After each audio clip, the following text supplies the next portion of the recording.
As I was putting some notes together for this discussion, I couldn't help but think of the old adage or expression, if it sounds too good to be true, it probably is too good to be true. Well, after a series of many events regarding health matters, particularly first with myself and then with other family members, friends, and friends of friends, I've seen just amazing things happening with a very simple device, the Rife machine, which I just can't help but share with others. I would hope today to be able to express some of these experiences that we've had to help give you somewhat of a basic understanding of the potential of this technology and also how it can help our loved ones and friends that we have. To start with, I'd like to share a few experiences, maybe some of the first ones that I had after getting one of these devices. And that can help to show you the broad spectrum or range that this machine can actually work for as far as illnesses go. And this could start possibly with one of the girls that we met early on with having the machine. And she had fibromyalgia so bad that she was hardly able to walk. She was only about 30 years of age, a dental assistant, but completely disabled pretty much. And her life had been very difficult for years. And she's the one that actually introduced the machine to myself. 3 days prior to my visit to she and her husband, she had received one of these machines from her uncle in Oregon who had basically eliminated his liver cancer. And so he was looking in the paperwork and saw that it worked very well on fibromyalgia syndrome or fibromyalgia and encouraged Cindy, this girl, to get one, and she did. So in these 3 days before I came to visit, incredible things were happening with her. Her joints weren't hurting as much. Her muscles were feeling much better. Not as many aches and pains, and the chronic fatigue type things associated with fibromyalgia were improved. So she and her husband were absolutely ecstatic with this result in just a short period of time. So that was the very first introduction to the machine was by her. Well, she had mentioned also that she builds a lot of fibroid tumors, usually in the uterus, with many women. And she had several that were in her at that point. So I looked through her paperwork and found some of the frequencies that are associated with treating fibroid tumors or cysts. And so I entered in those in the programmer for her. And we ran that for probably about 15-20 minutes one evening, and then we all slept that night. And then the next morning, about 6 o'clock in the morning, her husband came to me and shook me and said, "I have to go. I have to take Cindy to the hospital. She's hemorrhaging terribly, and a very bad fluid filled with all kinds of things was coming out of her, so it was scary for them." So they ran to the hospital, and on the way, I started thinking, I was still at the house, that the previous night we had run the frequencies for fibroid cysts. So I wonder if it's trying to empty it or trying to clean itself out. So I called her husband on the cell phone and told him that, to consider that. And he said, "Well, that may be the case, but I still have to go to the hospital, of course." So he did, and the doctor said, "Well, for some strange reason, which is unusual, this fibroid's trying to empty itself all of a sudden." So instead of operating it out, it was just basically cleaning out itself just after a 15 or 20-minute treatment. And to this day, it's helped to eliminate the fibroids that she's had. Another one of the first experiences that I had was with my own father, who for quite a period of time had a progressive pituitary gland tumor growing on a very small gland, the pituitary gland, one of the master glands, an important one that helps control and regulate hormonal functions and so forth. But the doctor said they wanted to operate, remove the tumorous cells away from the pituitary gland, going through the nasal passage with instruments, scraping off the bad cells. And if they missed some, it could grow back with a vengeance, which would obviously be a problem. It was right by the optic nerve, so it could be a problem there too. So some risks inherent to that type of operation. Well, I went up on a Thursday night and brought my machine with me and said, let's try to give it a shot.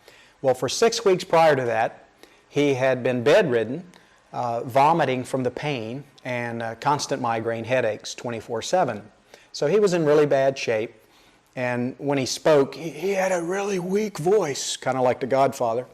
So I was very concerned, and I wasn't even sure if Dad was going to really survive this because he was really, really weak. Well, Thursday night we treated him. Friday he was already feeling better. Treated him several times Friday. Saturday he helped me go out. We cleaned the yard, raked it, cleaned the gutters, washed the cars, etc.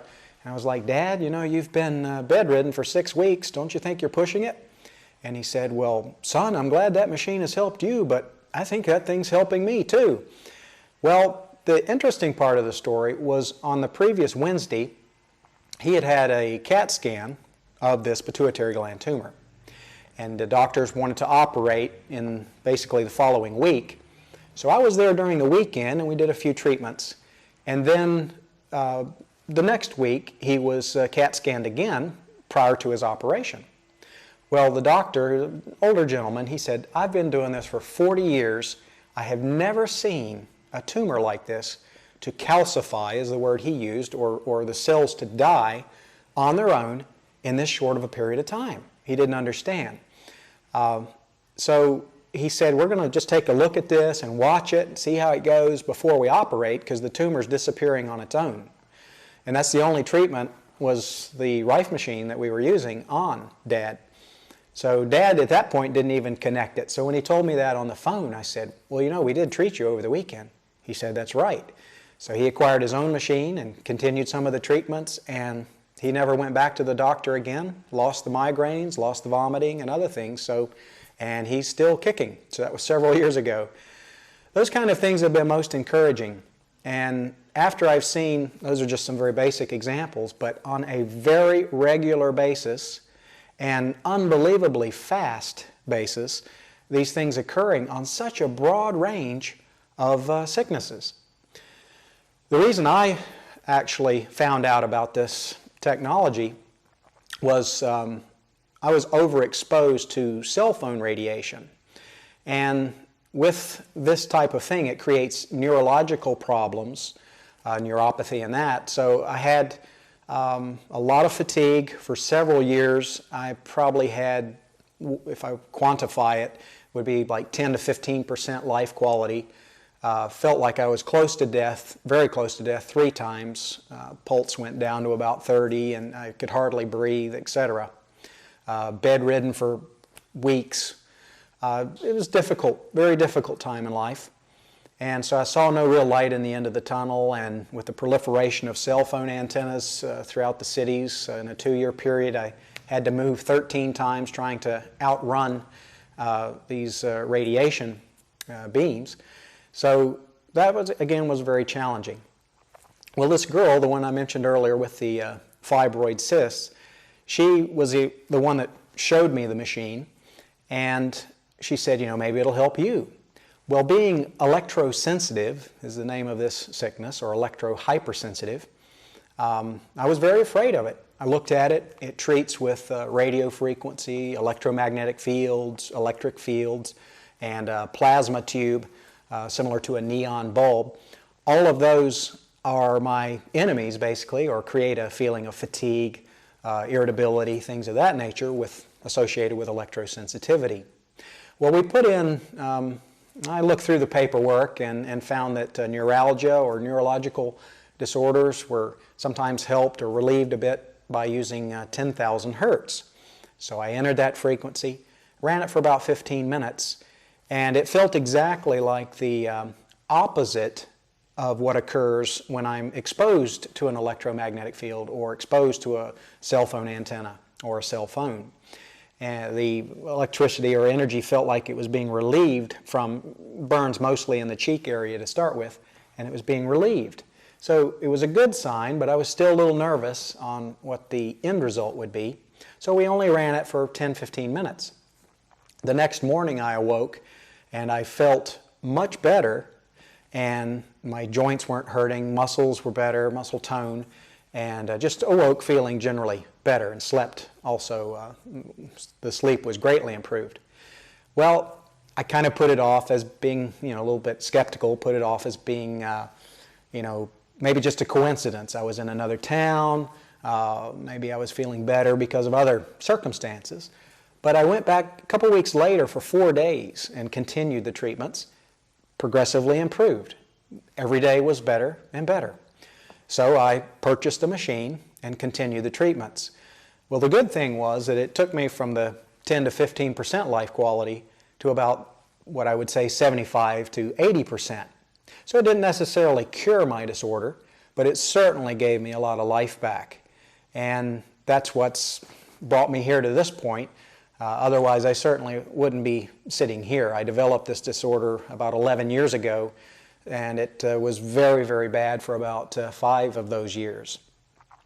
Initially, I didn't talk much about the machine because I was thinking I'm electrosensitive, so maybe I'm just exceptionally receptive to the methods which the machine uses for treating electromagnetic fields and the various radio frequencies. But as I said, like with my father and Cindy and these others, it just continually has proven itself to work on all sorts of sicknesses. I'll tell you a few more experiences, and then I'll try to explain how the machine works in basic words as much as possible. Going back to my father, he had, on one visit that I was paying to he and my mother, a urinary tract infection. He was urinating blood, and it was really bad. And it was about midnight, so we ran him down to the hospital. And the doctor said, well, the pharmacy's not open right now, so I can't get you antibiotics. So come back in the morning and we'll work with you again. And they did diagnose it at that point as being a urinary tract infection. So when we brought him back home, we ran the machine for urinary tract infections and urological problems. So we ran that for about an hour and a half, maybe 2 hours. And the next morning he woke up and was perfectly clear and perfectly fine. So that was a very quick response for that. Another aspect with my father was macular degeneration. The first time we ran the protocols for that, he woke up the next morning and his pillow was completely soaked in water as the eyes apparently were trying to clean themselves out to help relieve this problem. The second night, he woke up with a major nosebleed as things were still trying to clean out. And now he's greatly improved with that disorder. When the machine was being developed, they found that it worked very, very effectively with cataracts as well. So even on optical such issues, my eyesight has improved greatly also with its use. Another small thing, but he had a large mole on his face, and it was benign, but it was there. So after using his own machine for a period of weeks, one day he was kind of scratching there, and the mole actually fell off into his hand, which he thought was pretty funny. But that was just a small thing, but it shows how it's actually going into the source of the problem rather than just the symptom. Another large thing that helped my father with was the herpes zoster strain, which creates shingles. If you have, I guess it's chicken pox as a young one, or earlier in your life, then times of trauma or stress can bring on this shingles, which is like a belt-like irritation usually, and can go up through the neck, onto the face, etc. So he was having this reoccur every couple months, and it was very bothersome. So we ran the herpes protocol, and that was about probably 4 years ago, and he's never had shingles again. The same thing occurred with a boat captain that we treated. He was under periods of stress and had shingles 3 times at this point. But after 3 treatments of about an hour and a half each, that was the last time he ever had shingles. And again, that was probably 3 or 4 years ago as well. We had another exact same case scenario with shingles, and again, it hasn't come back. With my mother, she had quite a stay in the hospital due to some cardiac arrests, and she has high blood sugar and that. Well, she got, on the installation of a pacemaker, she got a very bad staph infection. We treated that when she came home, and the staph infection went away quite rapidly.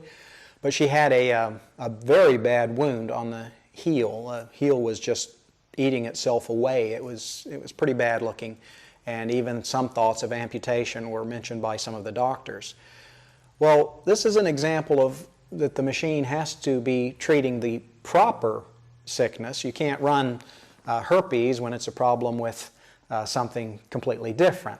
So in this case, we were running the staph protocol or bank of frequencies, and it wasn't really helping. So I was a little disappointed. This was one of the first times it wasn't working. But when there was a doctor who identified that it's not staphylococcus, it's actually gangrene. So we entered the gangrene frequencies, and the heel was supposed to be like 32 weeks in healing, but it took only 3 or 4 weeks for that to heal. It was exponential reparation on it, which was pretty fantastic to watch and very helpful for her. A little bit about how the machine works. The basic premise is that every living organism has its own frequency, or its own electromagnetic and oscillating frequency signature, so to speak. Well, the doctor, Dr. Royal Rife, back in the 1930s, the thing that led him into this was the fact he invented a microscope. He worked with the Carl Zeiss firm from Germany, and he worked on the development of many microscopes, but the fantastic one that he created was called the universal microscope. Had almost 5,700 parts, was huge, and he could actually magnify up to 15,000 times, which conventional microscopes were around 1,000 to 1,500. By it being an optical microscope, he was able to look at all types of living organisms, whether it be virus or various cancerous cells or any types of bacteria or parasitical type things. He could see that very clearly. And then he started noticing when he would expose these things to different types of light that they would start moving. Some would be hyperexcited and start moving rapidly. So he kind of started thinking, well, if you can excite them or control them in some way with light frequency and radio frequency, maybe you could kill them also. So he started tuning a quite powerful transmitter aimed at the microscope and the dish and the slide he was using. And he would notice that many of them, he used the word, would deactivate. So some would be destroyed. The actual cell membrane itself would rupture, and then the cell would be destroyed. But he noticed also that some would just deactivate, or would simply, their motility or their movement would be halted. So that basically meant they weren't, seeking out other cells to damage in some way. So then he took about 16 cancer patients that were terminally ill, and he, along with several other doctors, worked on this to treat them. All of these 16 were terminal, and he was able to actually have a 100% cure rate. I believe 15 of them in the first month. So that was kind of the launching pad to his research. But due to various forces that were opposing his work, they kind of threatened him very strongly, so he basically put it in a safety deposit box and kind of left it at that point.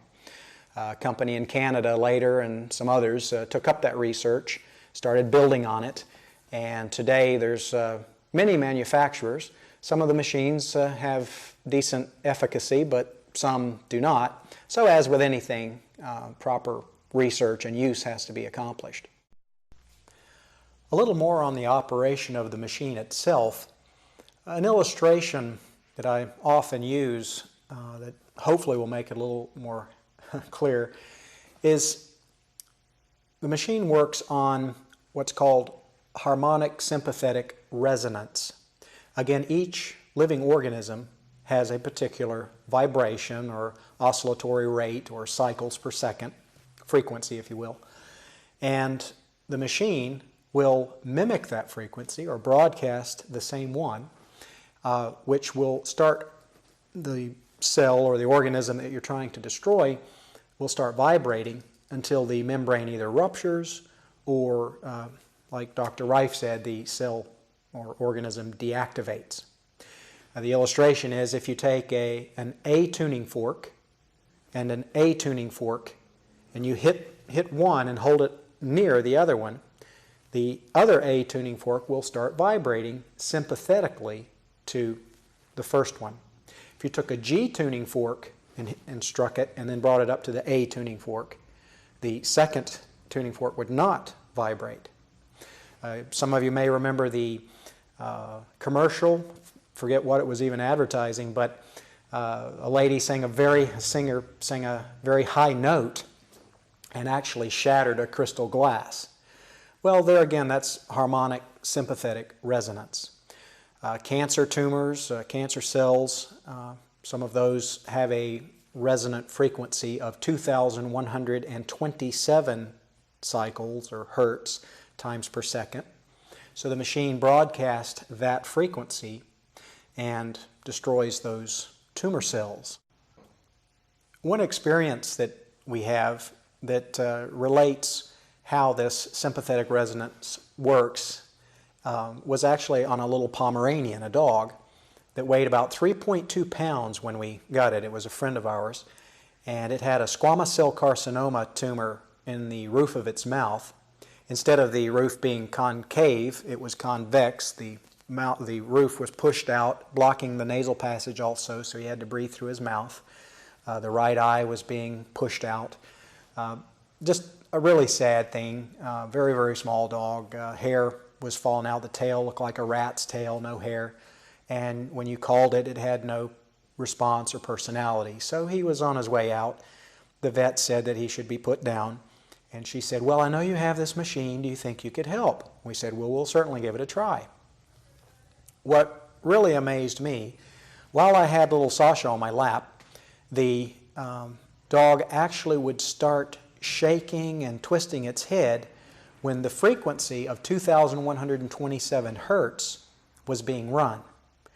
And there's other frequencies that the programmer sends and generates for the machine, but specifically for the destruction of tumors, one of the primary frequencies is just that, 2,127 hertz.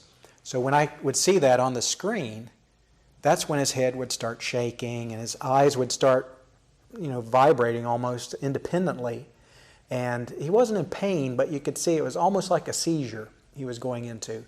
So the way I would illustrate it is as the tumor was being destroyed, it was almost like tickling his brain in a way.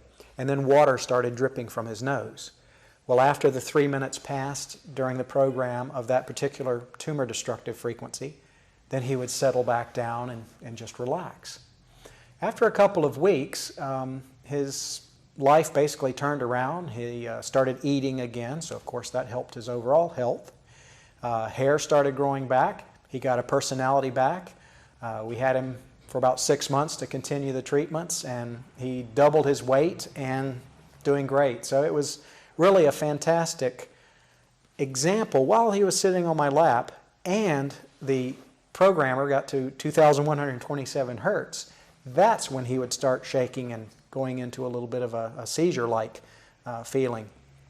So that was just a clear example of the frequency matching for that harmonic sympathetic resonance, matching that tumor-destroying frequency. Another illustration of the broad range of applications, another good friend of ours, he's the ex-vice president of a large international corporation, and very active man, very athletic, exercised, lifting weights, jogged 5 kilometers a day, just very, very active in addition to his busy work schedule. Well, all of a sudden, he started having problems with his muscles, especially his legs, and he was diagnosed as having muscular dystrophy. Well, for 15 years, and this is before we knew him, he started, gradually degenerating, and then he had to use crutches to walk on, and it got pretty bad. So early on in getting our machine, I noticed there was just one frequency, 5,000 hertz, for helping some of the symptoms of muscular dystrophy. And at heart, I was a little bit like, well, how is it possible for one frequency to do any form of help to a complex disorder like muscular dystrophy? But I went ahead and ran it probably a dozen times for him, about an hour, hour and a half each time.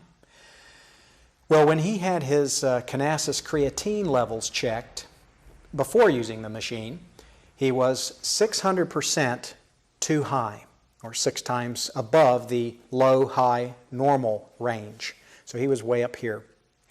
After using the machine, he was tested and he was dead center of that range. Well, that was a pretty amazing feat, thinking that, for 15 years he was way too high and he had tried different modalities, different treatments, but really to no avail. And so then, that was probably 3 or 4 years ago. And so even today, he is still in that range. And just last week, he told me that he's developing muscles now around his knee area and building some muscles back. And even early on in the treatments, after 2 or 3 treatments, he said he was able to lift. He still exercised, but he was able to lift like 50 pounds instead of 20 pounds. So he could feel almost instantly a difference. Another thing happened with his brother, where he developed a very aggressive cancerous tumor in the thigh. And it was a pyramid shaped. And the way Doug described it to me is this pyramid was like pushing through the skin and almost about to push through the skin. So he gave his brother the machine for a while to use for a couple of weeks prior to his operation. And the machine was sitting on the right side of his bed, the tumor in the right leg. So when they did the actual operation, the tumor had shrunk from the previous measurements. The point of that pyramid, so to speak, was now recessed. It wasn't pushing through the skin quite as aggressively. And the whole side of that tumor, the right side where the machine was caved in. So the doctors were pretty amazed at that, and there were not the spurious cells running throughout the bloodstream trying to metastasize in that. The body was clean because the machine treats the entire body at the same time, which is another benefit. It's not like radiation that just blasts the tumor, but then what's happening over here. So that was an exciting example also. One of the first examples of cancer, actually the first experience that we had helping someone, was a gentleman named Dean, about 45 years of age and a paramedic. His wife, an RN in the oncology department at the local hospital. He saw him one day, and just an acquaintance, not really a friend, but an acquaintance. And I said, "Hey, Dean, how are you doing?" He said, "Well, not too good. I've been diagnosed with esophageal cancer, and but they think they caught it early, so I should be okay." A week later, I saw him. "Well, how's it going, Dean?" "Oh, it's really not good now. They did more tests on me, and now it's metastasized throughout the whole body. There's so many tumors that they can't even count them on the various scans because there's tumors hiding behind tumors." Well, they had given them basically the prognosis that he had 2 weeks to a month maximum. They were going to start chemotherapy so he could get his affairs in order, buy him a little time. Well, I was reluctant. I wanted to be cautious in giving anyone any type of false hope or leading them down a path that I was unsure of. But I said, this machine saved my life, helped my father, and he was one of the first examples of sharing the machine with someone else. So again, very, very careful. But I said, "You're welcome to come take a look at it," etc. Well, he and his wife jumped on the internet and spoke to various doctors and alternative health practitioners. And so he found out that from a lot of them, they said, "Well, get that thing as soon as you can." So he drove down to the town I was living in, and he and his wife, we treated them while they were there. And he felt something happening inside the body even on that first treatment. So he took my machine, and after 2 weeks, he actually called me and told me that his blood levels had stabilized. So the lymphocytes, T cells, white cells, the immune system was coming back for him to help fight, which was a good progress. After 2 months, he called again and he said, the doctors have now pronounced me cancer-free. They said that they can't find any cancer. Not that it's in remission, but that it's just gone. And the doctor told him, one of the doctors told him that if you came in here and told me that you had cancer, I'd call you a liar. If you told me how much cancer you had, I would definitely think you were crazy.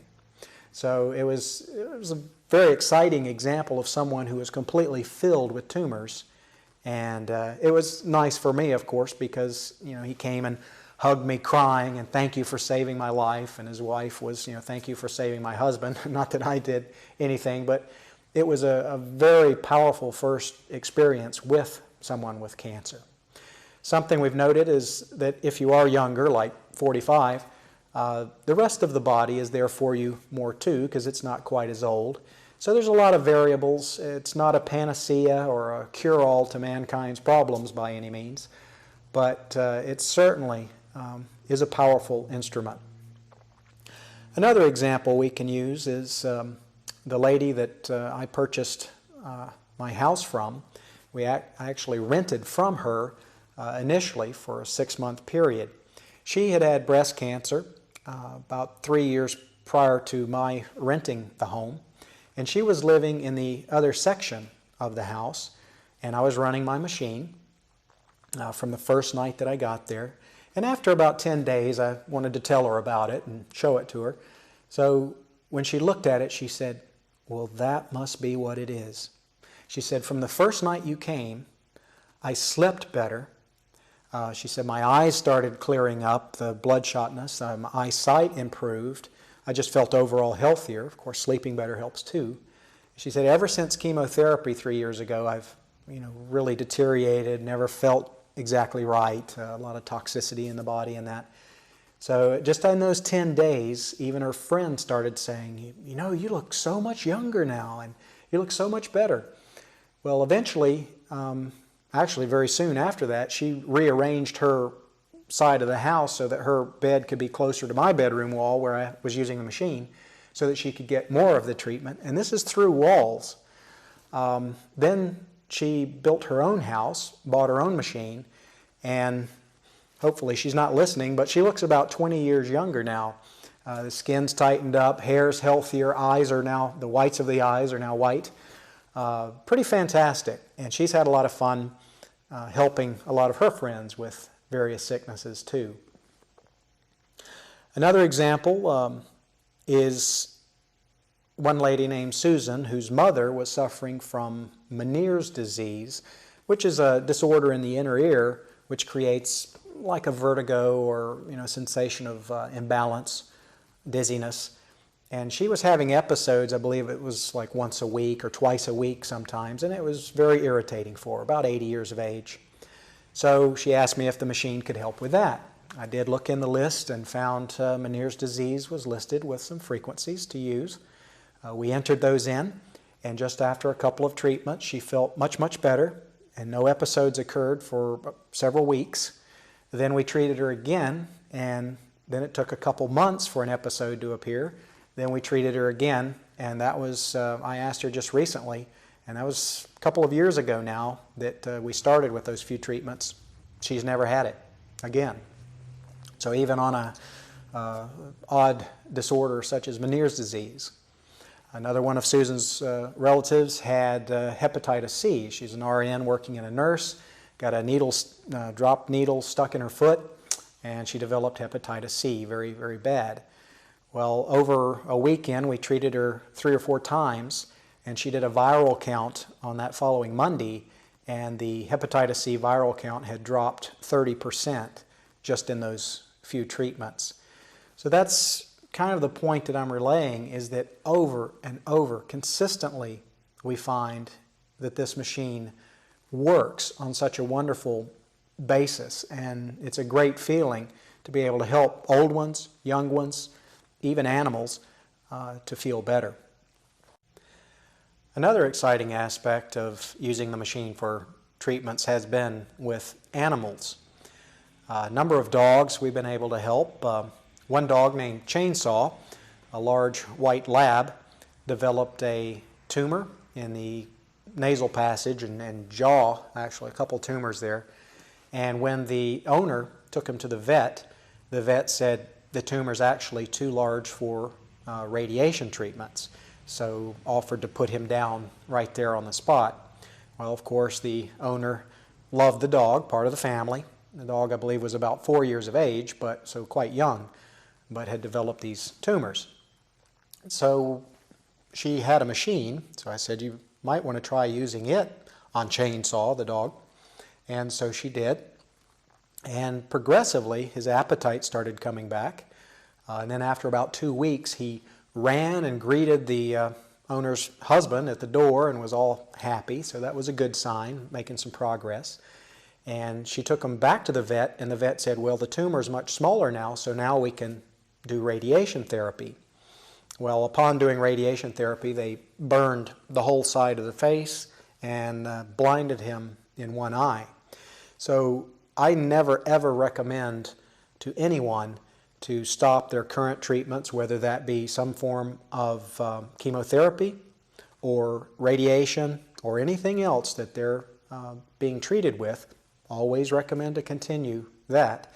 But with the dog, this would have been a good opportunity to just use the machine for the treatments, because he probably would have not lost the eye and not have the external damage as well. Another dog in the same household, Teddy, a small white Maltese, over a period of about 3 months, he started urinating a lot of places, and it was brownish yellow, so something wasn't right. Well, one day he crawled up in the corner and just collapsed, and reproductive organ was out, very swollen and bleeding. So this was later in the evening, and upon seeing that, I just assumed that it might be some form of severe urinary tract infection. And the homeowner called the vets. No one was open at that point. I said, well, I could use the machine to try to see if that'll kill off some of the bacteria for the infection. So we did, and after running it once, little Teddy jumped up and started running around the house, so I had to take him and put him in a box to keep him near the machine. We ran it a second time. The next day, he was up and running and actually ran away from home, and she had to go find him. So that's how much energy he had, but after that point, he was fine. So when we first brought him in front of the machine, he was basically comatose. I mean, he was totally limp. Another thing that we have heard twice now is homeowners who have birds. When the machine first comes in to the home, the first 2 or 3 times it's turned on, the bird more or less has a real problem with things, starts shaking quite violently, and then trying to itch at the bottom of the feathers. So what could be occurring there is a lot of birds have parasites where the quills go into the skin, and as the parasites are being killed off, it kind of tickles them in a sense. They don't act like they're in pain, but you can see something's going on. So that after running the machine 2 or 3 times, then the birds are totally okay with it. Sometimes they fly and land right beside it. Another thing we've heard from quite a few homeowners is that all of their animals, cats, dogs, like to come and lay underneath the machine as it's being run. Another animal story is that of my own dog, which I acquired when she was about 3 or 4 months old. As a preventative step, I ran the parasite protocol, which helps to eliminate various forms of parasites, whether they be amoebic or bacteriological or worms or things of that nature. Well, the day following the night when I ran the machine, when I took her out to use the bathroom, her feces actually were about 50% white with worms. And the interesting part of that is the fact that the worms were still alive. Typically, parasites will remain in the body until they're dead, more or less. They don't want to leave that warm, cozy environment until they're forced out. Well, the machine apparently made that a very uncomfortable environment for them to live in, so they went out of the intestinal tract. And after that, every time we take her to the vet now, he says, this is the healthiest dog I've ever seen. And all of her stool samples and that are perfectly clean, no parasites whatsoever. Back to the subject of cancer, a lady named Pam had stage 4 lymphoma, breast cancer, and this was the second go-round that she had. Some friends of hers, who are also my friends, invited her to our town and said, possibly we can use the machine to see if that can help. Well, I loaned them my machine for about a week, and each day she felt a pretty major improvement, and actually some lymph node tumors that she had on like the third day started to go from a very hard state to much softer. So she saw that much progress in a short period of time, returned back home, purchased her own machine, and then after another short period of time, the nipples, which were inverted, came back out, which occurs, when things are healing. So a lot of good progress was made in a short period of time. The doctors were amazed, and now she's in good health.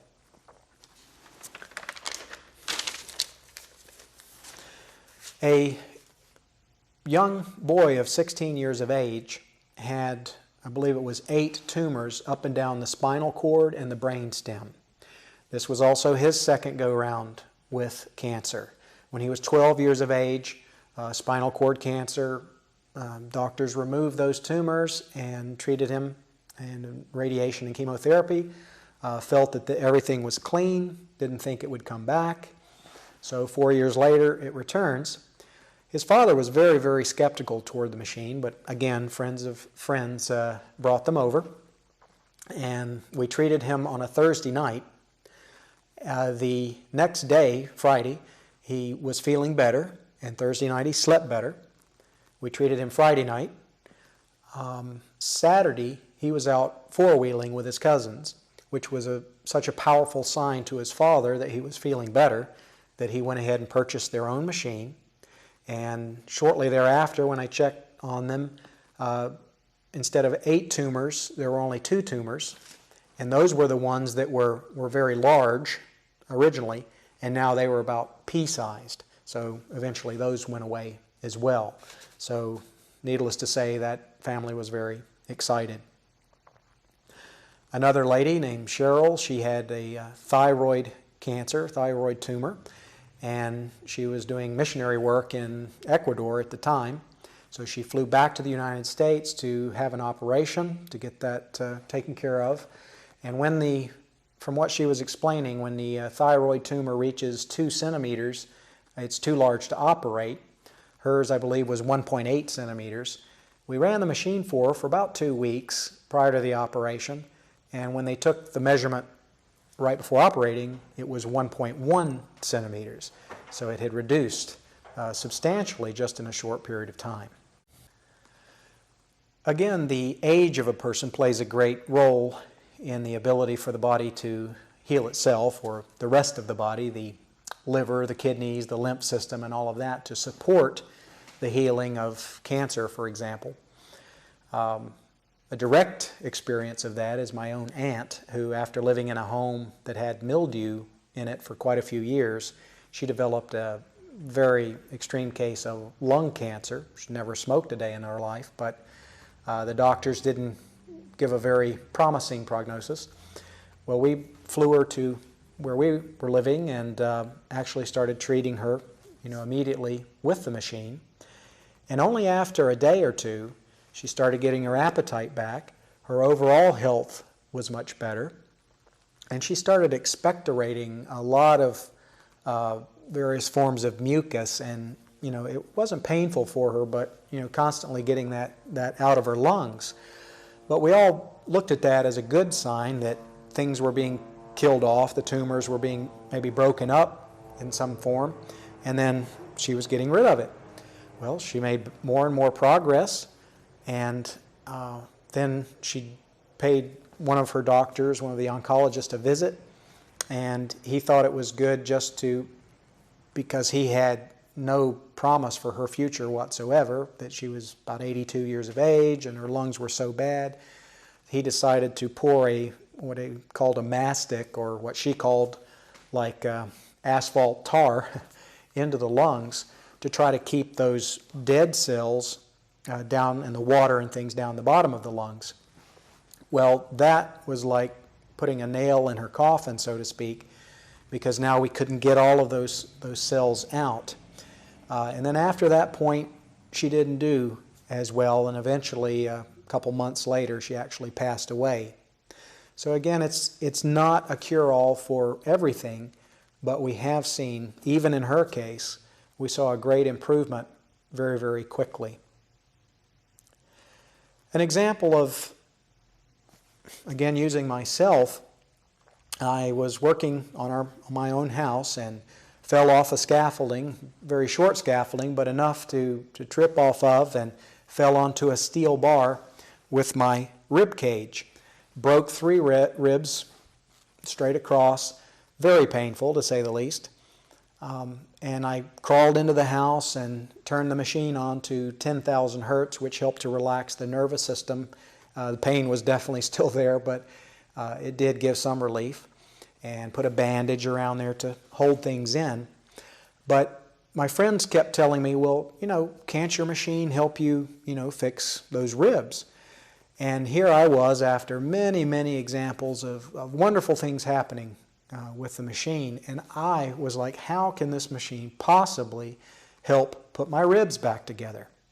Well, after a couple of weeks, I entered the bone regeneration frequencies. The only way I can illustrate that is if you took a veterinary hypodermic needle for horses and filled it with sugar ants, and then injected that under the skin around that area. That's about what it felt like. It was so alive with nerves. I just wanted to get in there and just basically rip the skin off, itching it. It was incredible sensation. But I guess with healing, many times there comes an itching feeling. Well, after that, it only took a couple weeks, and then I was back working full speed again instead of 6 or 8 weeks. So it was pretty incredible evidence, for myself. Here I was, a doubting Thomas, but yet it worked there again. Another benefit that we hear from everyone who uses the machine is they basically no longer get any flus or colds, or fungal problems or digestive issues or other things. It's been a great boost in overall health for everyone who has one, and that in itself is a great savings by being able to continue working and doing the things you need to do. Quite a few people ask us, are there side effects? Or what are the side effects? Thus far, only a couple of times we have heard of what's called the Jerish-Herxheimer reaction, where, for example, with cancer, when you have a lot of cancer and you start killing that off, your body has somewhat of a healing crisis. You dump all these dead cells out into the blood system, and now the liver, the kidneys, the lymph system, the filters have to get rid of all these cells. So it might make you feel pretty groggy or, not quite as energetic. For me, that would be a good sign that something's happening, that we're killing off the bad guys. So it's just a matter of, drinking a lot of water and, being patient as those clear out. Only 2 or 3 times have I heard anyone mentioning that they feel any kind of Herxheimer reaction. But most of the side effects are positive. The number 1 side effect is improved sleep. Number 2 is improved eyesight. And number 3 is improved concentration. Of course, sleeping better is going to help that too. But those are some of the side effects that we've heard. The number 1 word I hear during treatments is a tingling sensation. Many times you might feel a little just a very slight tingling or almost a little itchy feel. Not sure if that's possibly some of these organisms being killed off near the nerve so that you actually detect it, or what process is occurring there. Not painful or irritating in any way, but just something we've heard hundreds of times is a tingling sensation. Another item which has been assisted, or we've had some good feedback, is those suffering from various forms of depression. Their load has been lightened in ways, and that's an encouragement because that can be a definite burden. A couple of maybe humorous things that we've done actually with the machine is, for example, one time I had a rather large party. We decided to play Trivial Pursuit, and we had about 5 teams of 4 or 5 people each. And I told my team, I said, watch this. So each time the next team, or the other teams, it was their turns, I put the Rife machine on a frequency of 7.83, which is the frequency of the brain at deep, deep sleep. And then when it was our turn, I put it on 21 hertz, which is the frequency of the brain at, for example, if you were taking an SAT test or doing something requiring a lot of concentration. And it was quite amazing. The other teams were like, who was the first president of the United States? Oh, was that Lincoln? And then when it came our turn, boom, we were hitting right on all cylinders. So we were all laughing. I guess you might view that as some form of cheating. But it was a scientific research project, so we thought it was worth it. Another frequency, which I and my friends call the UVF, is the unwanted visitor frequency. You probably have had a party sometime and friends stay maybe a little longer than you had intended. Well, again, that 7.83 hertz is the cycle of the geo-electromagnetic field of the Earth, which again is the same frequency of the brain at deep sleep. So when it gets around 9 o'clock in the evening or so, if you put that on the machine, it's going to go, oh, boy, it's 9 o'clock already. Boy, that's late. And so those who know what I'm doing start laughing. Throughout this DVD, we've spoken considerably about some of the experiences that we've had here in the recent past. We've spoken a little bit about how the machine works, and that by itself is very, very fascinating and could go for many hours on the explanation of how it works both medically and scientifically. It's very simple in the principles, but yet when you start delving into it, it's of course deeper. One of the other aspects is Dr. Rife's life, and actually why hasn't this information come out long before now, considering that the machine really got its start in 1935, and Royal Rife did substantial research, much before that, inventing things such as a 1200 horsepower boat engine, to various microscopes, many types of microscopes, specialty stethoscopes, micro dissection equipment where he could actually slice cells while working in the microscope itself, all types of related and unrelated inventions. So he was a little bit like a Leonardo da Vinci type, you might say. But I printed out some information regarding a little bit more on the story of why this machine hasn't come out. And he actually won 14 awards from the U.S. government for his research. And even from the Heidelberg University in Germany, he was given an honorary medical degree because of the fine things he was able to create. He was financed by millionaires such as Henry Temkin of the Temkin Bearing Corporation. And what really launched him into the mainstream was the development of the universal microscope, which again had 5,682 parts. It was an absolutely outstanding development as far as microbiology, testing of blood, pathology, all of these things, the area of science and medicine.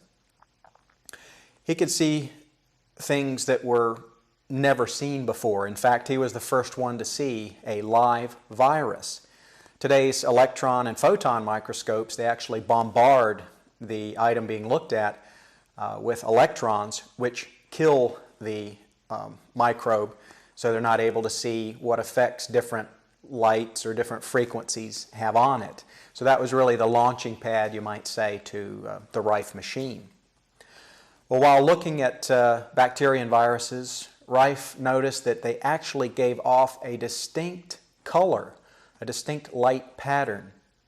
And in the late 60s, it was even discovered that every type of living cell actually gives off a light. And the healthier the cell, the stronger the light. And conversely, the sicker the cell, the weaker the light. Well, as he continued his research in the 20s by using technology that Rife actually invented himself, he was able to experiment with instruments such as this that actually oscillated at frequencies that he determined that organisms had. These various bacteria and viruses, he matched this frequency and modified it slightly so that they would begin vibrating until they would basically self-destruct. And this type of treatment was harmless to the host, but deadly to the microbe or this organism that shouldn't be there. He actually found that cancer was, one of the preemptors to cancer is that of a virus. And he actually named it Crypticides primordialis. And this type of virus, he found over and over, was directly related, because again he was able to see it, was directly related to cancer tumors. Even today, the human papillomavirus is directly related with cervical cancer in women.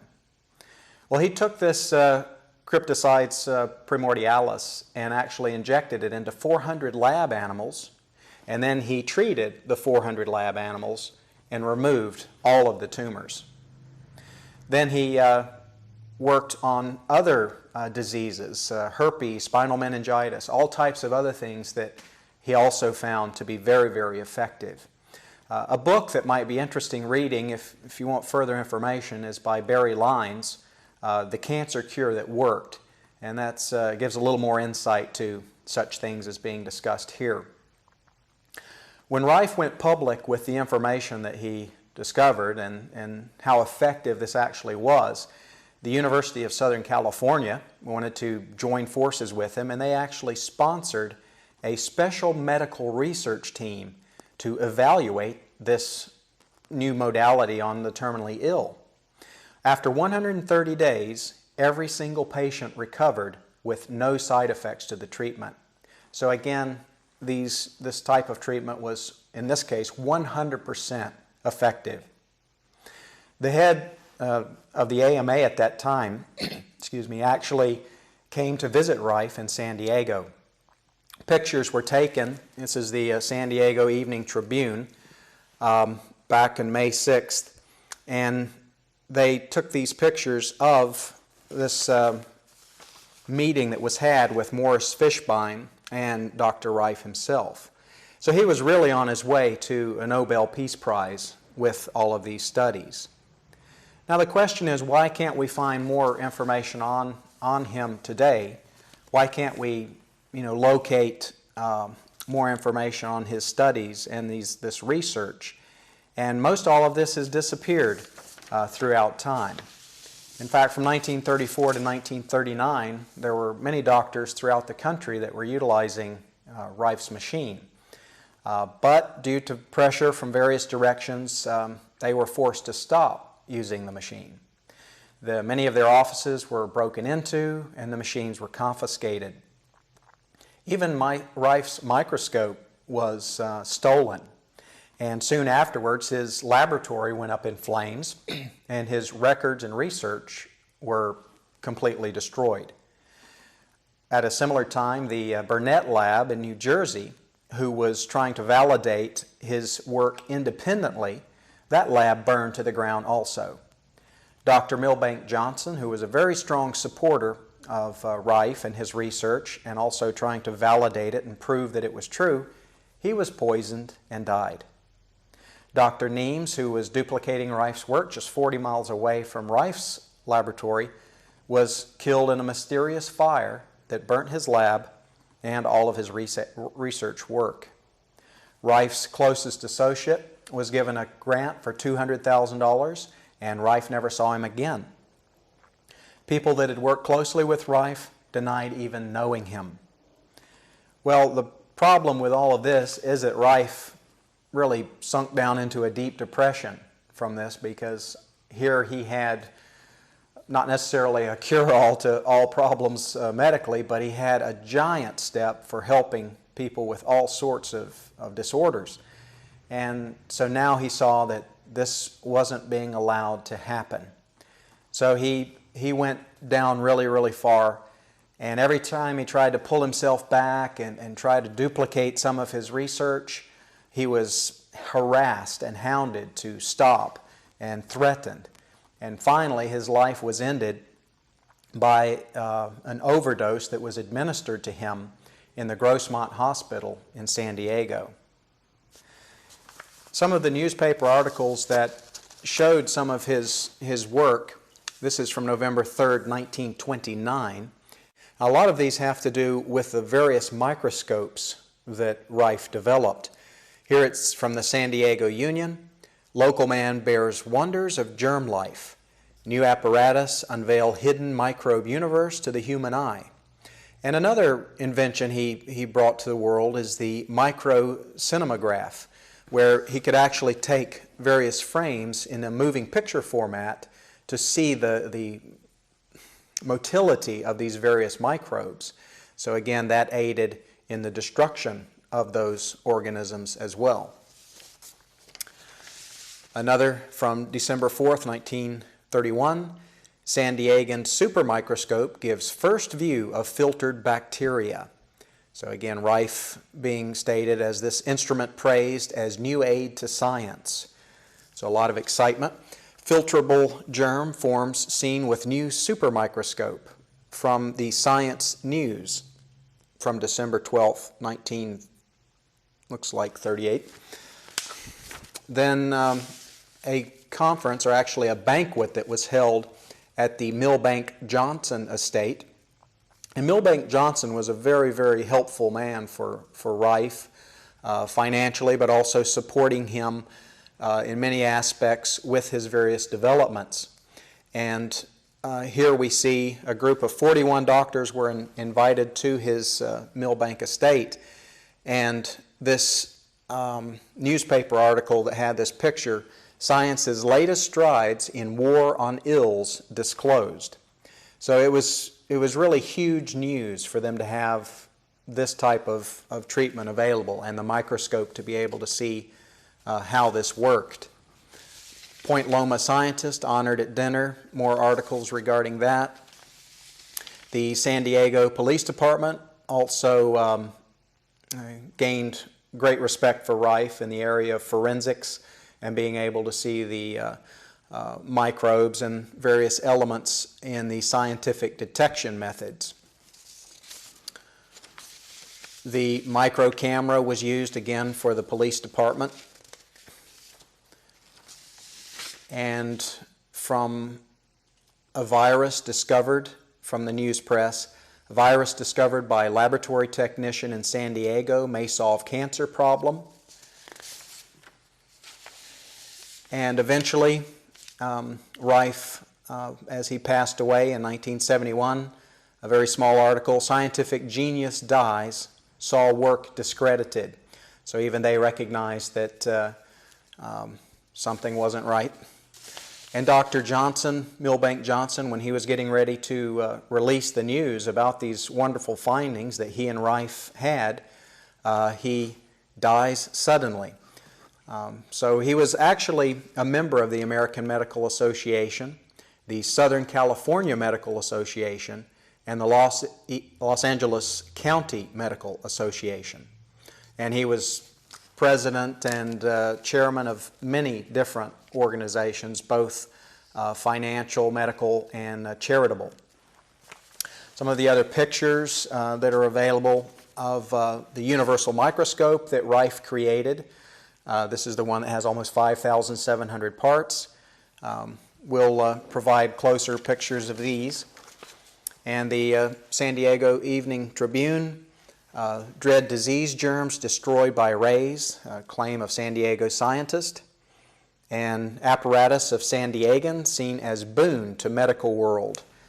So there was a lot of excitement about this at the time, but for various reasons, this was not allowed to come out.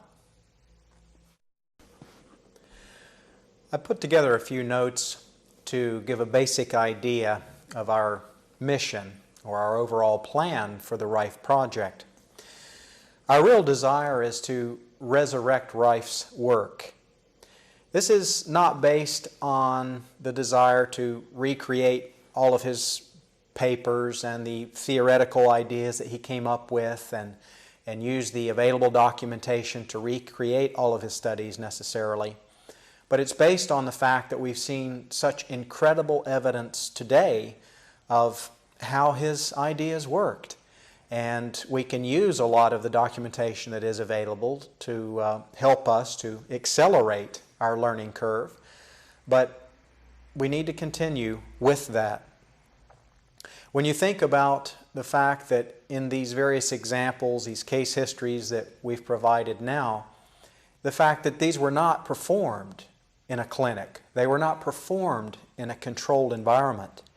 They were not carefully documented as far as PET scans, CAT scans, MRIs, even before and after photos, because we weren't intending on doing something on a larger scale with this until after we saw over and over how amazing these results were. Also, the fact that these machines that we've used and been using are very basic and rudimentary. Although effective in most cases, still there's many improvements that can be made as far as their efficacy goes. With some research and development, maybe vast improvements could be made as far as how these machines broadcast their radio frequency, how the bulbs emit the photons, the programmers and other things, how we can improve all of these.